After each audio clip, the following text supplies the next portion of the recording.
SEC Media Days Day 2 with Caleb Calhoun. I am Dave Hooker in Nashville, Tennessee. That's right, Nashville, not Birmingham, not Atlanta, Nashville. So Day 2 is underway. Look back on Day 1 where there was news from a former Tennessee quarterback that was at Media Days last year, and there was no news from a current SEC East coach. It was kind of a weird day, Day 1. You had Texas A&M and Missouri as well. And the final school we had, Caleb, was LSU. LSU. That's exactly right. So we'll visit with Matt Moscona just a little bit later with ESPN Baton Rouge, ESPN Alexandria, ESPN New Orleans, basically everywhere throughout Louisiana. So with LSU, I found it very interesting that, Caleb, you had a lot of players say that Tennessee was their turnaround game because they got beat so badly in Baton Rouge. We talk about all the things that happened there, the early kickoff, on and on and on. And Tennessee played incredibly well despite the injury on the offensive line. But ultimately, you felt like that LSU didn't put their best foot forward. So they said that game turned around their season and they end up winning the West. I found that to be very, very revealing by LSU's players, and that Tennessee handed it to them so heavily in Baton Rouge. Yeah, I think that game was very much evidence of how games we've covered in the past, how they can get out of hand very fast, and how they get out of hand so fast that you get blown out in a way that you're probably nowhere near as bad as you looked that day. We've covered plenty of Tennessee games where that has happened before. And I think the players felt that. It stood out to me that Brian Kelly seemed to allude reportedly to the idea that it was kind of a gut punch that so many LSU fans left at halftime of that game. Mm-hmm. And that's obviously something that, adds to the lethargy of what was happening in that matchup. But I just think we talked about it at a time last over 11 a.m. kickoff, and Tennessee riding high and LSU still trying to find its footing. That just all in Baton Rouge all came to a head. It was going to work perfectly in Tennessee's favor. And then LSU just makes two mistakes at the beginning of the game. They weren't going to mentally recover from that. No, agreed. And we talked about the timing too. LSU practices in the afternoon, Tennessee practices in the morning. So I think that certainly helped Tennessee out as well. And then we're going to get to Tony Barnhart, who just a longtime SEC guy, worked for the Atlanta Journal-Constitution. He has also authored several books. He is fantastic. Our own Caleb Calhoun visited with him. And the special guest is coming right up, and it's Hendon Hooker, who was actually here as a part of Bush's Beans. So we look forward to that. And his appearance actually not brought to you by Bush's Beans. It may be one day, but it's brought to you by Zen Sports, the new sports book in Tennessee, revolutionizing the way that you earn sports betting rewards. That means no more deposit bonuses that turn into deposit nightmares. On Zen Sports, what you see is what you get. And with their Zen Sports program, you get a lot of cash for a welcome bonus. Earn an unlimited 5% cash on your betting volume for your first 15 days when you sign with the code HOOKED, HOOKED. That's right, HOOKED. Unlimited 5% cash back. Keep betting and keep earning with up to 3% cash back on your betting volume every month after that. And refer friends to earn a percentage of then their betting volume. So it's pretty awesome. And Zen Sports is bringing the cash back to Tennessee. If you bet big on sports, you want to be betting on Zen Sports. Zen Sports betting just got better. A guy that I would make a bet on is Hendon Hooker. So he's at SEC Media Days last year, and then he shows up this year for Bush's Baked Beans. And I thought it was just interesting how in 365 days you go from a guy who is really, really unknown to a guy that has a spot in the NFL, has a real future in the NFL. And I thought as a whole, as you would expect, handled himself incredibly well. But we would have never guessed that in 365 days that he would be one of the top quarterbacks drafted in the NFL, that he would have beaten Alabama, that they would have made a run for the college football playoff. That's just a year in his life. It's kind of crazy to think about how quickly things change. Yeah, I had Tennessee pegged as a hot starting team last year that would finish well, like 9-3, 8-4, something like that, 10-2. And Hendon Hooker is ridden off into the sunset as a guy who kind of set the standard for the future of Tennessee football under Heupel.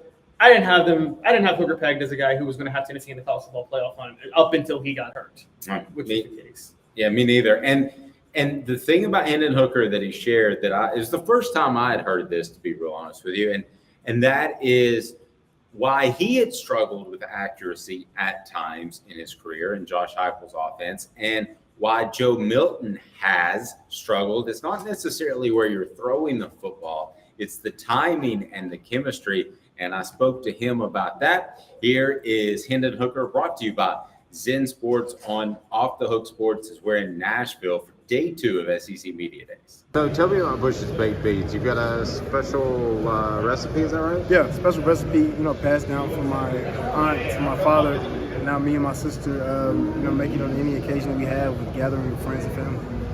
I thought you might be shy coming to this event last year, but you weren't. You were awesome. Mm-hmm. Joe Milton, I know, is not going to be shy. How's Joe going to be with the lights? Yeah, Joe's going to be great.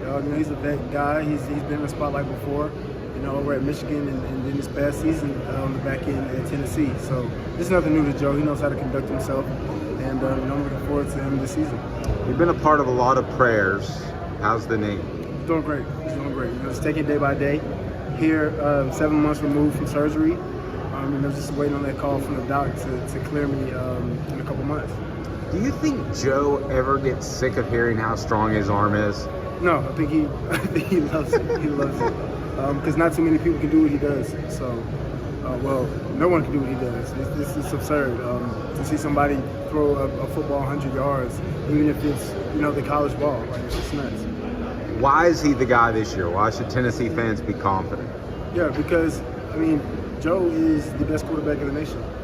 Talent-wise, football IQ, his leadership traits. He's done a great job of bringing the team camaraderie, and continuing to push it forward as we go along, and making sure the guys know what the culture is there at Tennessee and reinforcing that every day. I know you always had confidence, man. You said that last year, but after the past 365 and the way you played, how has your psyche changed at all, or has it? Yeah, it hasn't changed. I think I got more of a chip on my shoulder now, just from seeing we're just going through the draft process and not being able to show everyone that I was the best player in the draft. Due to my injury, not being able to perform at the combine or have a pro day. So I'm eager to show everyone in the NFL, how polished my game will be when I get a chance. I'm sure you've looked at a playbook. How much more different is a playbook in the NFL than college? Mm-hmm. I actually have my playbook right here. There it is. But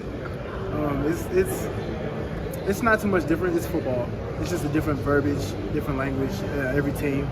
But it's the same plays. It's only but so many plays you can actually run in football. So not too different.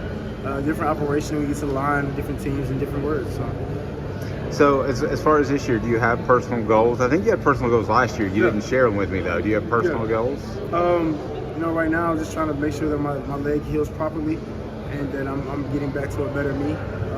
Getting on the field and commanding the offense as I know I can, and delivering some nice strikes on the field. There were people who thought maybe you had some accuracy issues your next to last year, your junior year. I guess that would have been your senior year, was the super senior year. But then you remedied all of that. Was there anything along the lines that were just kind of clicked? No. I went from 67% completion rate to 69% completion rate. Still pretty good. And then before that, I had 65% completion rate when it's guys out here that's not even throwing 50. So I never thought accuracy was ever my problem.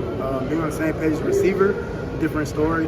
But I always thought I put the ball where my guy needed to get it. So being on the same page as the receiver, that's interesting. Does that just take time? Yeah, sometimes. And then sometimes they can see something on the field differently from the quarterback. So it's all just about us coming back to the sideline and talking about what we saw, what we thought, or hey, come out at this angle next time if they do this. That's interesting. And I know you got to run, but I find this interesting. So sometimes an errant throw isn't really an errant throw.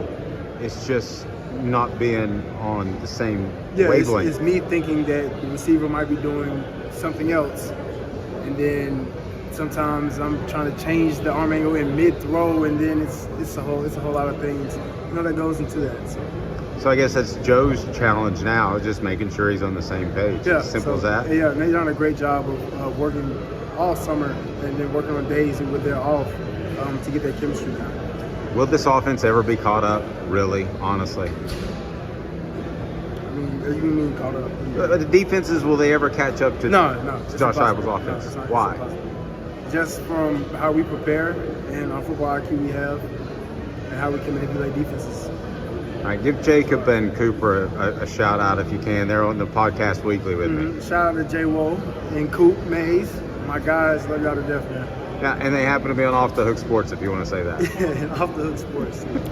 So that was Hendon Hooker in Nashville, SEC Media Days, Day 2. And I just really think that his future with the Lions is bright. They've restructured what they've done as an organization. And if it's not, as somebody told me, then it'll be bright somewhere else. And not that Hendon Hooker's already making plans at all for the end of his rookie contract. But yeah, here's a guy that can work incredibly hard and be a team leader for the Lions. And if they show more distant history in not being able to put things together, then you go somewhere else. But they've shown signs of life lately. And goodness gracious, can you imagine winning in Detroit, how much you would be loved? That would go a long way. And one of the things about the interview that stuck out is, and I notice this comes from great players more than anybody else, which is they don't like it. Even if you point out something negative about it, they don't like it. I remember Manning hated when people struggled in the goal. Now, we all saw that he struggled in the goal. Like, that was not an unknown thing, but he still took it personally when you said that. Hooker didn't like any questions that he made about his potential accuracy issues in the past. Mm-hmm. And I think he's defensive of himself. He's defensive of Joe Milton in that regard. And so I think even if that is an issue, you kind of got to respect his moxie a little bit in the way he responded. I agree. So before we get to comments from Tony Barnhart, the longtime columnist, we'll get his thoughts on the future of college football, because the future hasn't changed really significantly in a year. I know there's an expanded playoff that is going to happen, but as far as NIL goes, I remember asking Greg Sankey, who we'll visit with later in the week, the SEC commissioner, when does NIL get fixed? And he started referring to, I think we've spoken about this before, but he started speaking about the midterm elections, and then you've got the presidential election. So I'm sitting there thinking, this is a weeks thing. This is not a weeks thing. This is not a weeks thing. This is not a months thing. This is a years thing. And he was very strong about the fact that Congress has to get involved, because with these individual state laws, it's not just college football. It's the amateurism across the board that's affecting some Olympic athletes as well, some Paralympic athletes. So we visited with Tony Barnhart about a number of subjects, and Tony Barnhart sat down with Caleb Calhoun in Nashville for SEC Days, or Day 2. Tennessee comes on Thursday. We'll have you completely covered on that. So more Vols in the way. Stay tuned. Right after this, Tony Barnhart with Caleb Calhoun on Off the Hook Sports. And Craving Wings South North Shore location, where we've heard people say that you can get the best wings in East Tennessee. Pero ¿quién es este?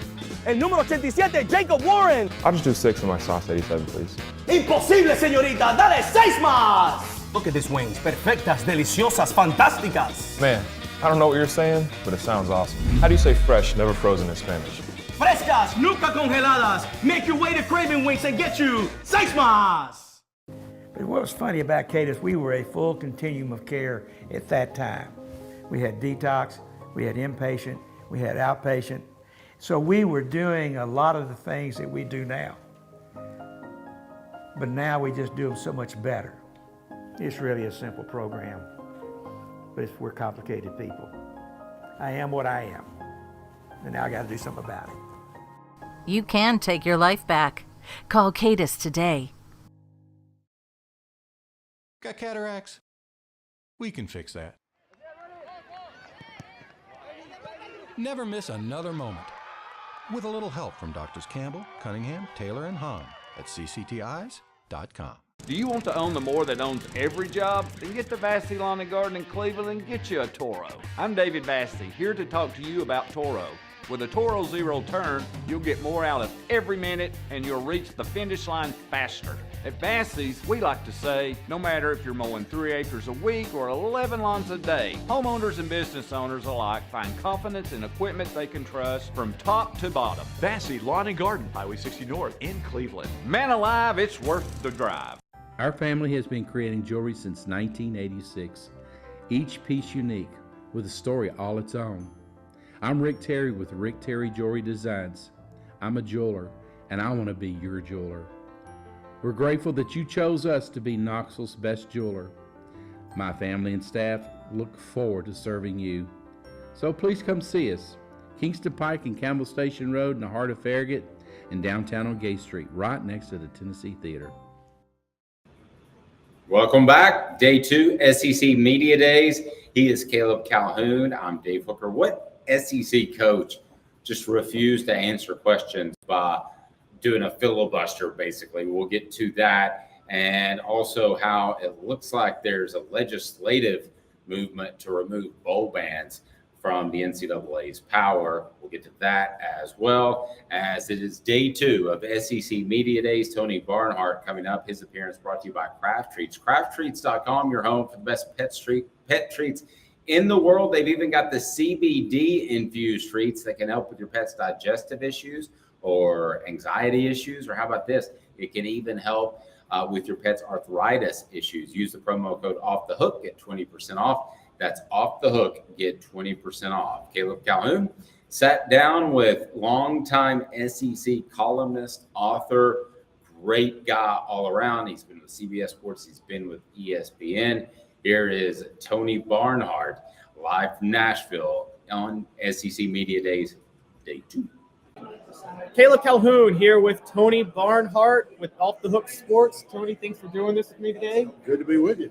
Thanks. We're talking a lot about Tennessee football, obviously. And how close, I just want to ask you straight off the bat, how close is Tennessee to actually challenging Georgia in the East? Well, tell me how Joe Milton's going to play. Tell me if Joe Milton can make the throws that Josh Heupel needs him to make, because, you know, Hendon Hooker had an incredible arm, but he knew how to make the different kind of passes necessary in that offense. Joe Milton's obviously got a rocket for an arm, but can he make the finesse throws that you need to make in an offense? If he can, then I know they had some losses at receiver, but I think they picked up some people that will work. But it really, quite honestly, it's going to come down to the quarterback. Are there, and that's been the common theme for Tennessee all year. The thing that strikes me with them competing with Georgia, though, is even when they had Hendon Hooker last year, their offense couldn't do anything because the receivers, I felt, just couldn't beat Georgia's defensive backs one-on-one. Do you think that, even as good as Heupel's offense is, if you got defensive backs like Georgia, does it really even matter? Well, that means you got to break some big plays because they can guard you exceedingly well. And so, I like Georgia to win the East. I don't see Tennessee. I think Tennessee can finish second in the East, but I don't see them winning it. Now, having said that, Georgia's got to go to Knoxville on November 18th. That could be a monumental football game if Tennessee and Georgia take care of business. But right now, Georgia is the more talented of the two teams. And you know what? Tennessee knows that. And they got to figure out a way to win that kind of a game. Yes, I totally agree. And one of the things that I think might help Tennessee this year is Georgia having to face Ole Miss right before. Kind of a hangover game. I'm sure they're going to be focused totally on Tennessee at the same time, but because that's the circled game for both schools at this point. I would love for both of those schools to be undefeated and to have that. Of course, it would probably be the 3:30 game. CBS would make it a 3:30 game. But what a incredible atmosphere that would be. Man, that would be something. It would, wouldn't it? And it's very rare when you got. I can't think of the last time 2 SEC teams played that late in the year undefeated. The next to the last week. I don't think that's ever happened. Is Georgia, are you concerned about their off-field issues that have happened this offseason? Well, if you're looking at it, of course I'm concerned about it. Anybody would be. You've had a loss of life, but let's put that off. Let's put that off to the side. From a competitive standpoint, from a strictly football standpoint, I don't I don't think it's going to impact them. Now, having said all that, they're trying to win their third straight national championship. There's a reason that has not been done. It's hard to do, but I still think Georgia has the talent to do it. They've recruited so well for so long. Here's one of the key stats that people forget about is that when you lose a lot of really good players, if you've recruited at a high level, and Georgia has, the guys that you put in there have been waiting forever to get a chance to play, and they're really hungry. And I think that will be a factor. Yes, Tennessee fans know that firsthand because to this day, national media doesn't understand how they won the national title the year after Peyton Manning left. Yeah. And I'm like, well, they recruited so well. They had guys waiting in the wings to come out and ball. And they had T. Martin and Al Wilson. Yeah. And they carried the team. So. Exactly. So this is obviously the last year with the East and the West. And I know Tennessee's going to play Georgia again in 2024, but I don't think the rivalry is long for this world. It's kind of a sad thought, right? Because I know they weren't a long-time rivalry, but it really did explode when Mark Richt got to Georgia, and Knoxville and Athens so close. And it's one of those things you give up. If for example, if they don't go to 9 conference games, then all of a sudden Auburn and Georgia, who have been playing since 1892, won't play every year. They'll play every other year. But I'm in favor of the new scheduling model because of this. With the way the scheduling model is set up, where you would play seven teams and basically have one permanent rival, that means that every 2 years you would play everybody in the conference, and every 4 years you play everybody in the conference, home and away. And I think that's only fair to players. It's fair to the fans. Texas A&M joined the SEC in 2012. Georgia still hasn't been to College Station, Texas, and that's because of the scheduling model that we've had. And so I think overall it's good for the conference, and it's good that the fans absolutely deserve it. First, 2014, Georgia is going to Texas. I can't tell you how many phone calls I've already gotten from Georgia fans who want tickets to that game. Unbelievable. Yeah, and next year SEC Media Days is in Dallas, so they're pouring it on. They're wanting to go to Texas. Well, they sort of told us they were going to do it because when they announced the schedule, everybody in the conference has to play Texas or Oklahoma. That's how you welcome 2 teams in the league. Same thing. You put the media days in Dallas, and that's going to be pretty cool. Yeah. Speaking of that, do you buy that? Does it seem like the SEC was trying to give Texas the easier road and railroad Oklahoma? Because I looked at their schedules next year, and it seems like Oklahoma got the worst of the deal. Well, all I know is there's an opportunity for both, and whoever one or the two was going to have a lesser or greater schedule. So that's going to. I think Oklahoma's just so thrilled to be in the SEC. I don't think that'll be an issue. Yeah, and so speaking of these SEC schools and these great jobs, Georgia has. I've always said Georgia was one of the best jobs in America if they got the right coach. I think one of the reasons they didn't win a national title before Kirby Smart, I always said their standards were a little too tough. I mean, Mark Richt had strict personal conduct standards, if I remember.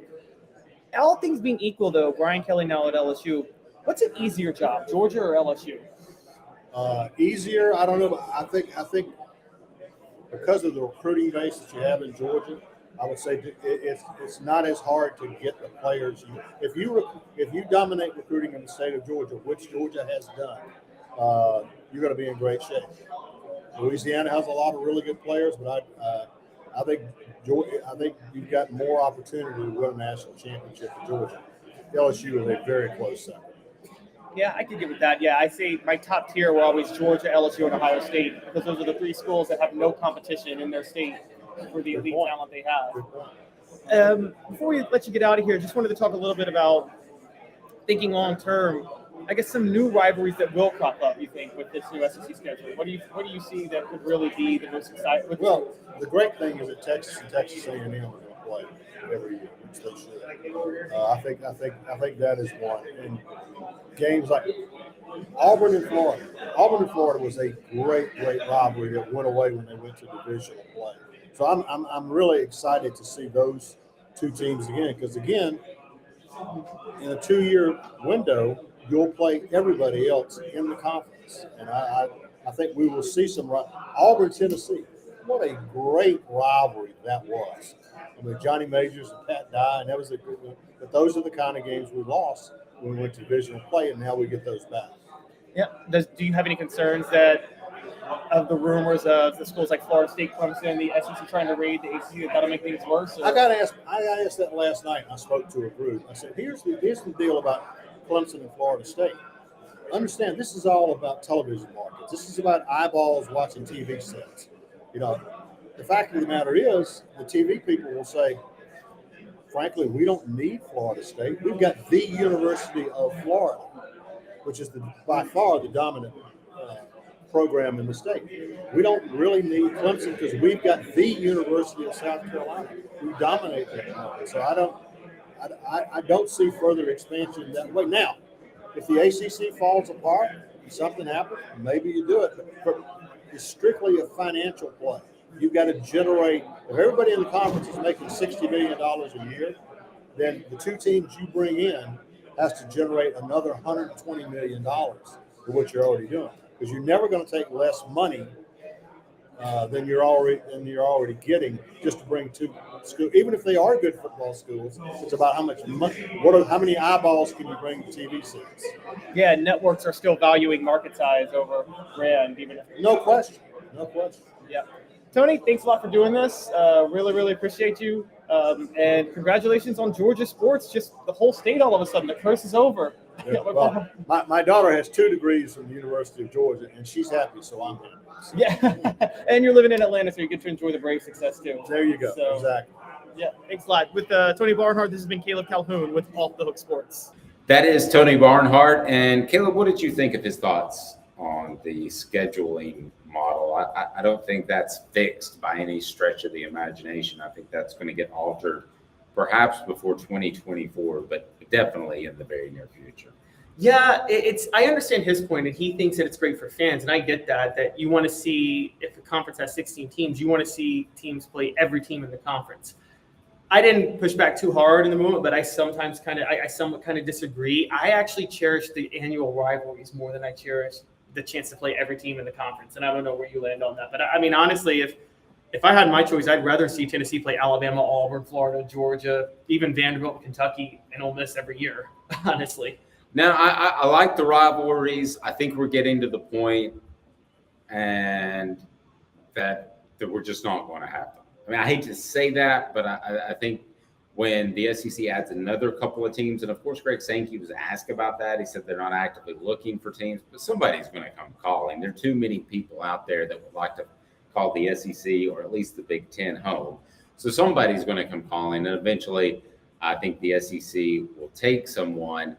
And I think even the strongest rivalries, which would be Tennessee, Alabama, and Georgia, Auburn, may very well go away. I don't know how you can keep them if you start to get into an 18 or 20 game type of conference. And I think that's within 5 years. I think it's going to continue to grow to that point. Coverage of SEC Media Days brought to you in part by Andy Mason, AndyMasonRealEstate.com. That's where I go for my real estate needs, about to make a purchase, and I'm going to call Andy Mason. AndyMasonRealEstate.com.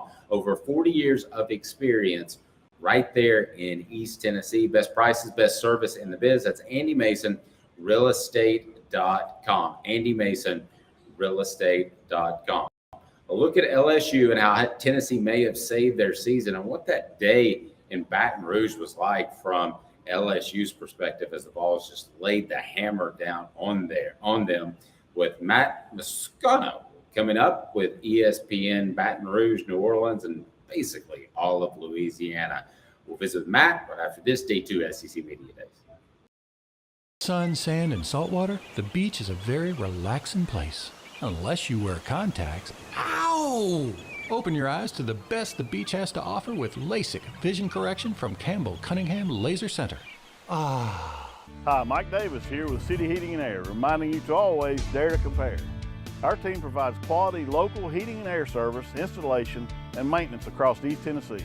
We use only the best equipment like American Standard heating and air conditioning for your residential, new construction, or commercial needs. Honesty, dependability, and customer satisfaction have been the cornerstones of our business since 1961. City Heat and Air. There's repair.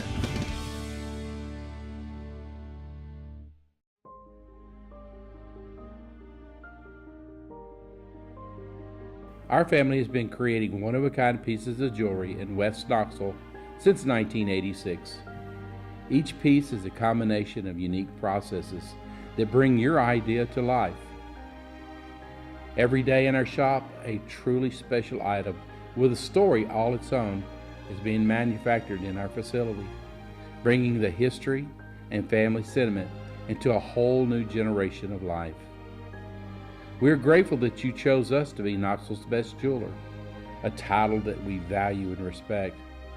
Because to me, being a jeweler and owning a jewelry store are not the same thing. I'm Rick Terry. I'm a jeweler, and we want to be your jeweler. Kingston Pike and Campbell Station Road in the heart of Farragut, and downtown on Gay Street right next to the Tennessee Theater. When you want a hard cider that's easy to enjoy, one that's crafted to perfection, you need Tennessee Cider Company. Some say it's the signature cider of the South. Others say it's the cure to your craving. They all say you'll savor every sip. With a selection of ciders free to sample, all it takes is one taste. Visit tncidercompany.com for more information, as well as to shop our ciders and merchandise online. Thirsty yet? Doors open at 10 a.m. The Media Days in Nashville. That's right, and we're joined by Javon Foster, who's Missouri offensive lineman and getting interviewed all the time. What's this crazy place like, man? It's a lot going on, man, but it's a great time. You know, you meet new people, make connections, so it's a nice environment, though. Have you been asking any dumb questions yet to this point? No, not yet. Well, that's what I'm for. Okay. All right, so Javon, as far as Missouri, I think there are a lot of good storylines around your program. But you guys are probably going to be picked about middle of the SEC East. Why can Missouri be a surprise team this year? Because all offseason we've been working our defense, you know, top tier. We got a lot of starters returning. So I feel like this year could actually be the year for us. Well, as far as the offensive line, you feel good about what you guys bring up front? Yep, I feel great. You know, we added a few new pieces. So I feel like the offensive line is where it's going to need to be. What are the strengths of your team defensively, you feel like, at this point? Strengths, I say linebackers. We have a great linebacker room. Even secondary, our defense, honestly, our whole defense is actually nice. Yep. Take me, if you can, take me back to last year. Is there anything as a team that you guys wish you would have done differently for better success? Yeah, I feel like last year we didn't finish. It was a lot of close games we had. So I feel like this offseason, we was focused on finishing. Finishing. That's what we need to do, play all 4 quarters. So I feel like this year we're going to have something to prove. One game that wasn't particularly close was that Tennessee game. What do you recall about the Tennessee game? Tennessee game, it was a great game. They just got us that time, but I feel like next year is going to be a good one. There were some Missouri fans that I talked to afterwards that thought that Tennessee maybe piled it on a little bit late, maybe scored a few more points than they needed to. What was your take on that? It's football, man. You just go out there and play football. There's nothing to it. Just if you can score, then score. That's how I feel. So if we had the chance to score, we would score too. So there you go. So that being said, does it make it a revenge game? Do games carry over year to year? No, it's a brand new year. So I just feel like we focused on ourselves and we got something to prove. So as far as the off season and heading into camp, how much have you improved your body physically, you think? I feel like I've done a great job. This offseason, I've been working on my diet, just getting in extra stuff. I feel like getting stronger. I feel like that's what I need to do, get a lot more stronger. So I feel like that's what I need to do. I feel like people are maybe overlooking Missouri a little bit? Yeah, for sure. Overlooked. Yeah, it's cool, though. That it's better to be overlooked, right? Yeah. You'd rather be the underdog. Yeah. So as far as this upcoming season, when you guys head into camp, what are some things that you want to work on, that you want to accomplish personally as a player in camp? Myself, I just feel like as a unit, the offensive line, we just need to work on ourselves.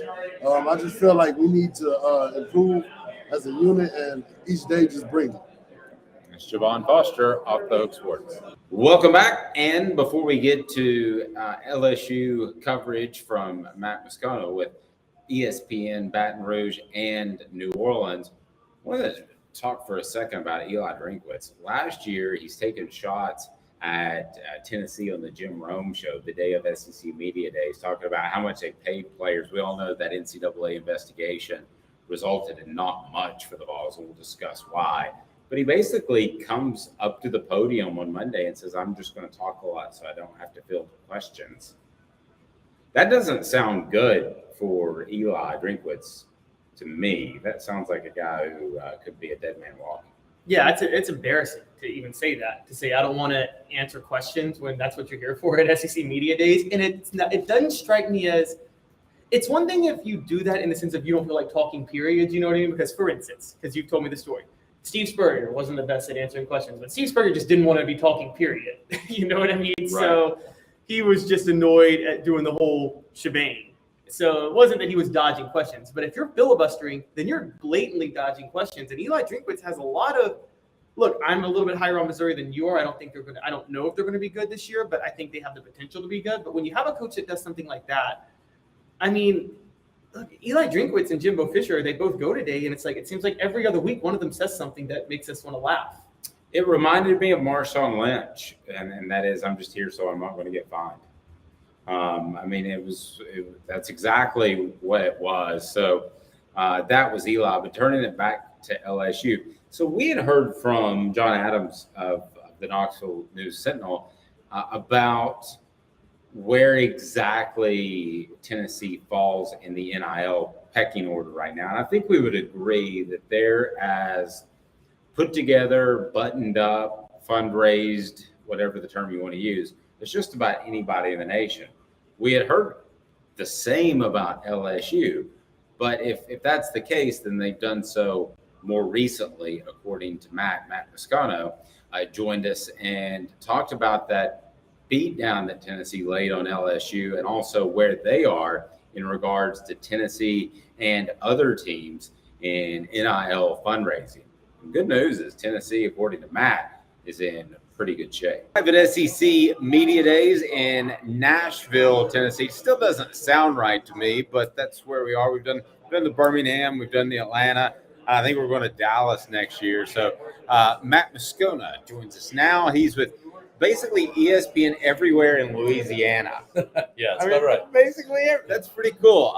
Alexandria, Baton Rouge, New Orleans, Lafayette, Lake Charles, and some Tennessee fans enjoyed the trip to Louisiana last year. That was one of the most bizarre games in retrospect that unfolded in front of my eyes. It was definitely LSU's worst game played of the year, starting literally with the opening kickoff when they muffed it.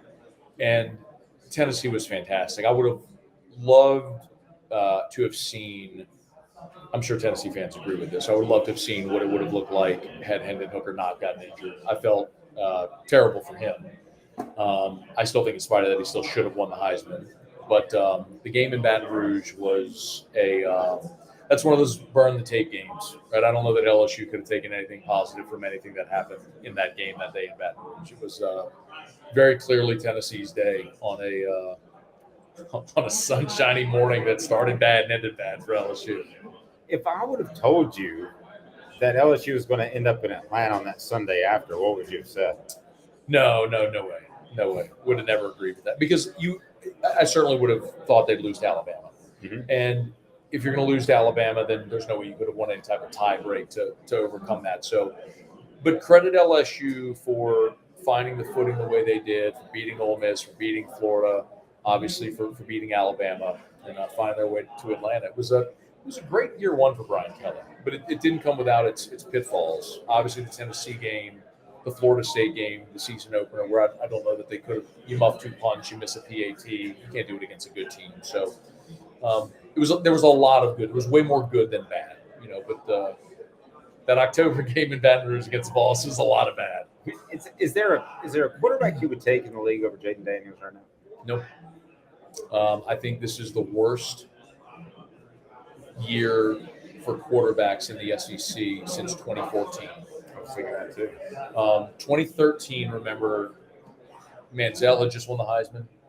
McCarron had won a couple national championships. He was a junior that year. No, he was a senior that year. You had Aaron Murray at Georgia, who set every record. You had Zach Mettenberger at LSU in 2013. Connor Shaw won 11 games twice at South Carolina. James Franklin went to 2 SEC championship games at Missouri. I mean, it was a deep, talented quarterback league in 2013. And then they were all gone. And 2014 was an abomination. And I think the fact that we're here this week, there's only 5 quarterbacks that are coming to SEC Media Days. 5. Like, in many respects, when you look at who a school brings to Media Days, it is somewhat of a commentary on their program. And certainly, when you look at only 5 quarterbacks, it goes to show you where the dearth is in the league. And it's at the most important position this year, which means Arkansas with KJ Jefferson, LSU with Jaden Daniels, see about Joe Milton at Tennessee, Spencer Rattler at South Carolina could make things interesting. I think those are the programs that you look at and go, Will Rogers at Mississippi State is a returning starter. Or those the teams that can make noise because they got veteran, experienced, talented quarterback. And I think Joe Milton was a close call. There are a lot of good speakers on that team that they wanted to represent, but it would have looked really bad for Tennessee not to bring Joe Milton with a Nico sitting on the bench. Yeah, I believe, Dave, this really comes down to what do you expect out of this event, right? I think the league should mandate quarterback. Every team bring a quarterback. Okay. I believe that. And I understand that coaches treat this in many respects like a reward sometimes. Veteran players, who you're going to bring. And I understand that. But ultimately, it's SEC Media Days. It's not here's a reward for a veteran guy on your team. It's all the media comes from all over the conference, some from all over the country, and we're here to tell interesting stories. How can you possibly have this event without Devin Leary from Kentucky? Fair. Coming in from NC State, and it would after Georgia feels like a wide open SEC East, and you don't have Devin Leary here, that's inexcusable. Like that's the type of. I'm going off on a tangent here. I think every team should always bring a quarterback. Always. I've talked to several people around the SEC. One that is from Louisiana. He spent time down there, and I don't know who the personal injury attorney is, but he said there are personal injury attorneys with LSU players on it. And he said, I really feel like, and he travels a lot, he knows the conference. He said it feels like the 2 programs that are playing the NIL game the best, hands down, not close in the SEC. It's Tennessee and LSU. What do you think of the way they're playing the NIL game right now? I think LSU. So first of all, strictly from a fundraising standpoint, LSU is very far behind. Okay. When NIL went live on July 1st 2 years ago, they took Olivia Dunn and some people out to Times Square in New York City, if you remember this, and they put a billboard in Times Square and said, NILSU was this thing they coined, and it was basically we're open for business. And it's weird to put yourself back in that mindset, but at the time that NIL went live, not everybody was on board. Coaches, administrators weren't all okay with it. So LSU kind of made this big, bold public statement to say, we're open for business. We're in favor of it. What they didn't do is fundraise. They didn't do is organize. They didn't have their boosters there collected, all ready to go. And so LSU was behind and is still behind as far as fundraising for their collective. The benefit that LSU has and will always have is LSU is the only Power 5 school in a talent-rich state. So there are always going to be kids who grew up in that state who would give their arm to wear that uniform. Will Campbell, 5-star offensive tackle, started as a true freshman. Will Campbell, you assume cut off his leg and have him play anywhere else. He just was never leaving anywhere. He had opportunities. He was just never going to go anywhere else. That's the benefit that LSU is always going to have. That's going to allow them to be more competitive even if they can't spend in the NIL space like other schools will. So what LSU has done, I would say more appropriately, is in the transfer portal, Brian Kelly has been selective and identified players and character guys at positions of need that fit what they want to do.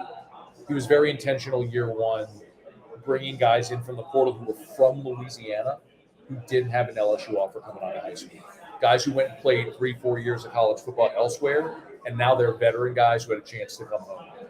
Greg Brooks, Joe Fouché, Jarek Bernard Converse, Noah Kane, guys like that, who became a big part of what LSU did a year ago that were really excited just to come home and play for the state school. So he's done it a little differently, and he's had to do it a little differently because LSU, while the perception might be that they're advanced in the NIL space, they're not. Now you do have like superstars like Olivia Dunn and Angel Reese who have made a lot of money because of their fame and celebrity, but that's not LSU backed businesses. Those are national accounts that those young athletes are doing. That's interesting. So the perception is maybe a little bit different than the reality.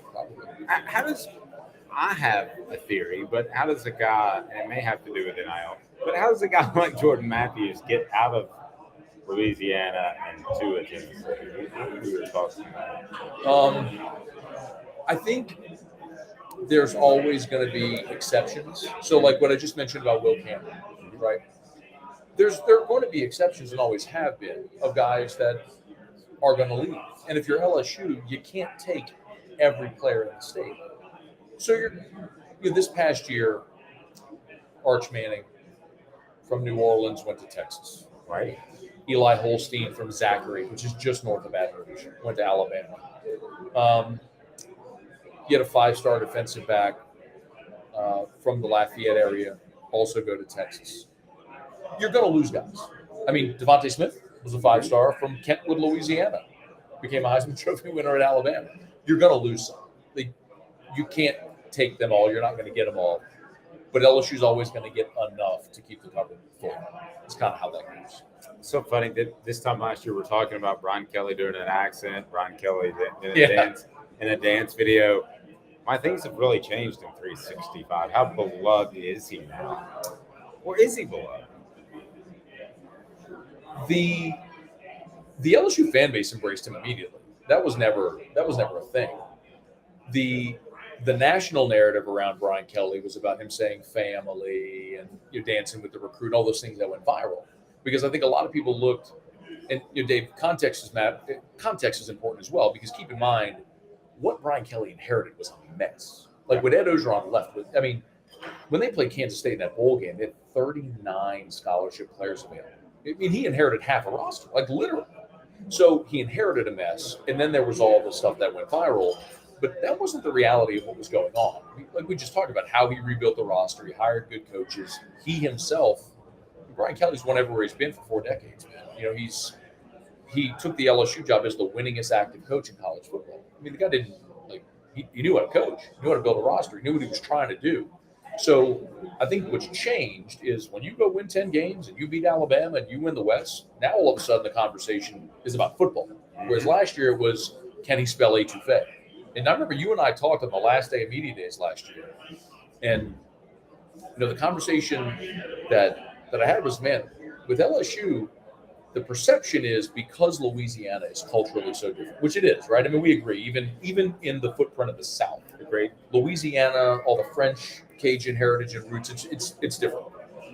But people love their culture and embrace it. But if you love them back, the kindest people, they'll put a big bear hug around you, love you forever. That's why guys like Drew Brees, who aren't from here, are beloved. Joe Burrow, he'll be beloved forever. But, with Brian Kelly, he came in and he won. And the thing that I tell people all the time is, man, the winningest coaches ever at LSU, Skip Bertman in baseball, 5 national championships, Jewish guy from Miami, Dale Brown, Minot, North Dakota, Nick Saban, son of a miner in West Virginia who spent his whole career in the Midwest. They all just win. Take advantage. You will have all the resources you need. Use them and win. You do that, people will love you. That's all. I mean, that's what Brian Kelly came out and did. So all of the ancillary stuff around Kelly was never internal. It was never anything that was talked about around LSU. If anything, it was more LSU fans feeling like they had to defend their guy. But Brian Kelly, you win 10 games, and the conversation goes away a little bit. Ed Orgeron, who coached a year at Tennessee, it was quite a memorable year. If I ever have the time, I might write a book on that. But Ed Orgeron expressed interest through his agent or whatever in the Northwestern job. I think we can agree that's kind of silly. Yeah. But does he coach again? Because the things I've heard, and you've heard more than me, but the things I've heard got so off the rails. If I'm an AD, that's a guy I'm putting the black mark through, with all due respect to Ed. I think Ed, so first of all, hat tip, Sheldon Mickles from The Advocate caught up with Ed last week. Okay. And Ed said he's retired, that he has no interest in coaching again. I mean, quote, I'm done with that stuff. He's splitting time between Baton Rouge and Miami. He's newly $17 million. You know, like, I think he's enjoying, he'll be 62 later this month. I think he's enjoying spending time with his sons, who are all now young in their coaching careers. He says he runs 4 miles a day and stays fit. And it's like, I think he's enjoying not having the stress and pressure of going 5 a.m. to 11 p.m. A lot of coaches say that. They do. And a lot of them have trouble turning off that switch. That competitive thing that makes them, you know what I mean? They struggle to turn that off.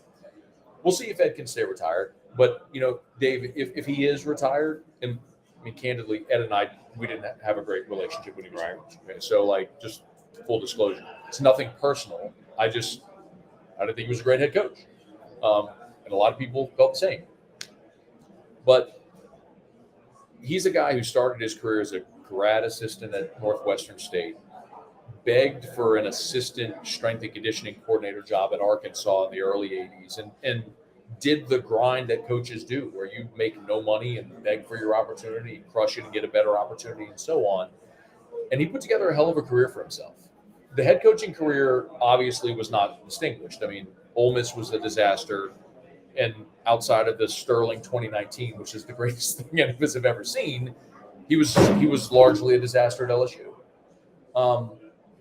But as a recruiting coordinator, as a line coach, as someone who was part of championship teams at LSU and USC, he carved out a really nice coaching career for himself. And if that is it, you know, hat tip to him. Maybe the greatest overachiever in the history of college football. And that's a backhanded compliment. I wouldn't say it in front of him. But I wouldn't say it in front of him. But he likes me. He doesn't like you. You can say it in front of him. I would not. But I would be cordial. But I think you would even agree. As far as a recruiter, few better.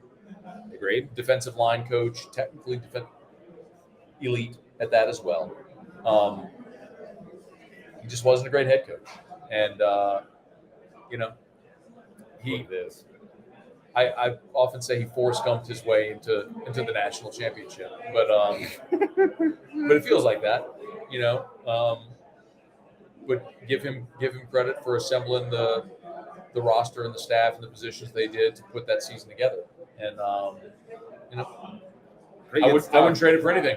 Yeah, pretty good stuff. If you're in Louisiana, Matt Moscona, and he's fantastic. He's in all the stations: ESPN, Alexandria, Baton Rouge, New Orleans, Lafayette, Lake Charles, and Matt, we appreciate it, buddy. Thanks for taking the time. My pleasure, Dave. Thanks. So there we go. That was Matt Moscona, and we saved kind of the most interesting for last, and that is the Attorney General, the state of Tennessee, actually threatened at one point the NCAA and said that they might sue the NCAA if there was a bowl ban.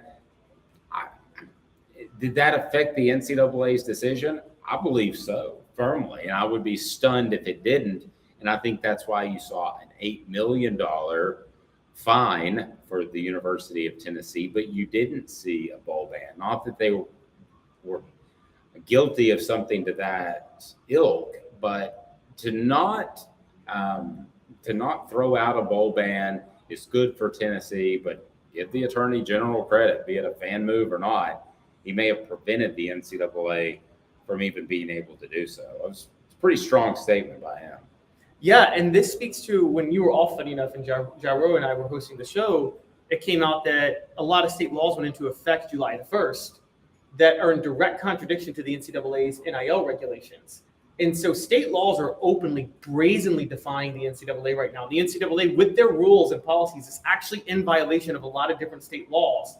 And this is why you talked about earlier, Greg Sankey wants Congress to get involved to regulate this. Well, this is just further proof the NCAA is in trouble. Who are you going to listen to if you're a school? Your state law or the NCAA at this point? You're listening to this. You're listening to your state, whatever that may be. Nobody cares what the NCAA is going to bring to the forefront. And I think Tennessee was, it's funny because they were very compliant with the NCAA, but they also almost laid the foundation for how to humiliate the NCAA and show them that they're not relevant. Yeah, basically all they do now is run a basketball tournament. That's what the NCAA is. They run a basketball tournament. So day 2 ongoing. Who all do we have on day 2? I want to remind everybody that Tennessee is Thursday, so you'll have complete coverage of Tennessee at SEC Media Days. And day 2 should be interesting, as day 1 was Missouri and Eli Drinkwitz that didn't want to talk, Texas A&M, and then you had LSU. So day 2, we got Vanderbilt, Georgia, Auburn, and Mississippi State. And 3 of those are actually all 4 are intriguing to a certain degree. I mean, it is in Nashville, so Vanderbilt is intriguing with Darren Clark Lee. Whatever you think about Vanderbilt as a program, going 5-7 last year and finishing the way he did was really impressive, because as you and I both know, Vanderbilt that program was a terrible, terrible disaster when he took over, as Vanderbilt usually is.